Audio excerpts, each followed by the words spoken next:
George Bernard Shaw was born in Dublin, Ireland in 1856. By the time he was a young man, he was already writing literary critiques for music and theatre.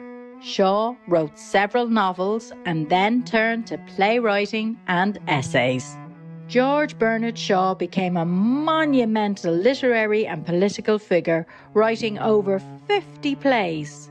He was also an influential writer for the Fabian Society, an organisation committed to social reform.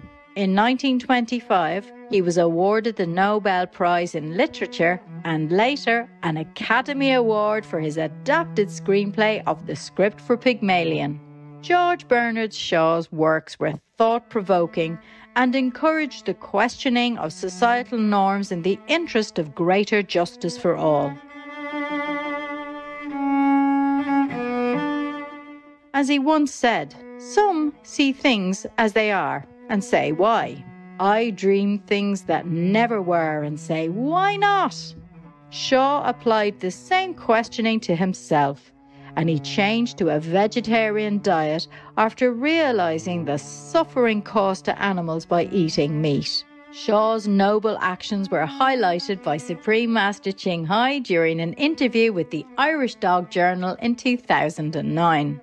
And people are not aware because nearly all of this inhumane treatment of animals takes place behind windowless walls where no one can see. We're not even allowed to see it, yes?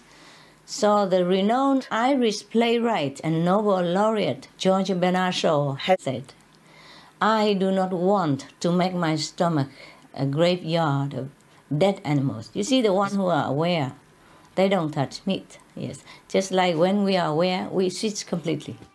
Today, we are going to present to you Art Teaching from A Treatise on Parents and Children, a collection of essays about various topics between children and parents. Although written 100 years ago, many of the concepts he illustrated are still relevant in modern society.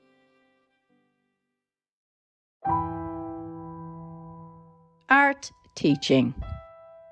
By art teaching, I hasten to say that I do not mean giving children lessons in freehand drawing and perspective. I am simply calling attention to the fact that fine art is the only teacher except torture. I have already pointed out that nobody, except under threat of torture, can read a school book. The reason is that a school book is not a work of art. Similarly, you cannot listen to a lesson or a sermon unless the teacher or the preacher is an artist. You cannot read the Bible if you have no sense of literary art. To read a dull book, to listen to a tedious play or prosy sermon or lecture, to stare at uninteresting pictures or ugly buildings, nothing short of disease is more dreadful than this. The violence done to our souls by it leaves injuries and produces subtle maladies which have never been properly studied by psychopathologists. We acquire a truly frightful power of enduring boredom. We even acquire the notion that fine art is lascivious and destructive to the character.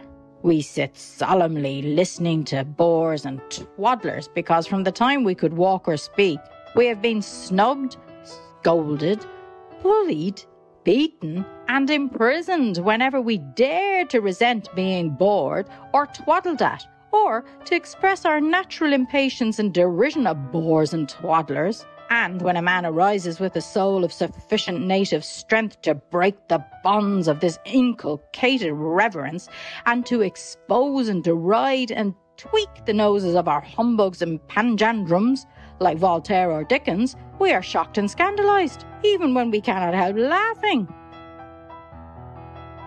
Worse, we dread and persecute those who can see and declare the truth because their sincerity and insight reflects on our delusion and blindness.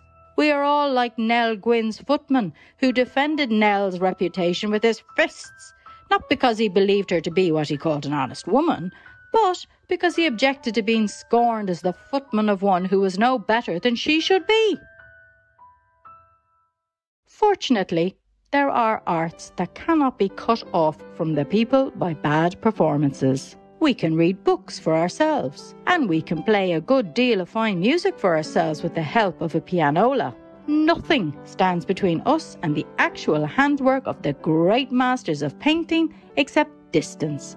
And modern photographic methods of reproduction are in some cases quiet and in many nearly as effective in conveying the artist's message as a modern edition of Shakespeare's plays is in conveying the message that first existed in his handwriting. The reproduction of great feats of musical execution is already on the way. The phonograph, for all its wheezing and snarling and braying, is steadily improving in its manners.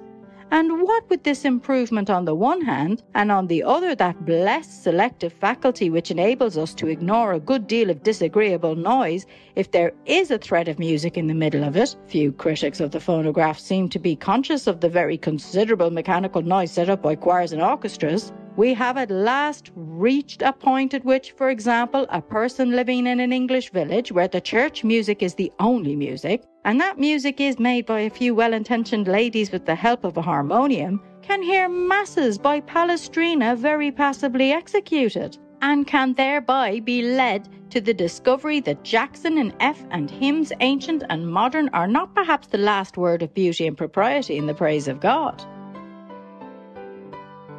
In short, there is a vast body of art now within the reach of everybody. The difficulty is that this art, which alone can educate us in grace of body and soul, and which alone can make the history of the past live for us or the hope of the future shine for us, which is the appointed vehicle of inspiration and the method of the communion of saints, is actually branded as sinful among us because wherever it arises, there is resistance to tyranny, breaking of fetters, and the breath of freedom.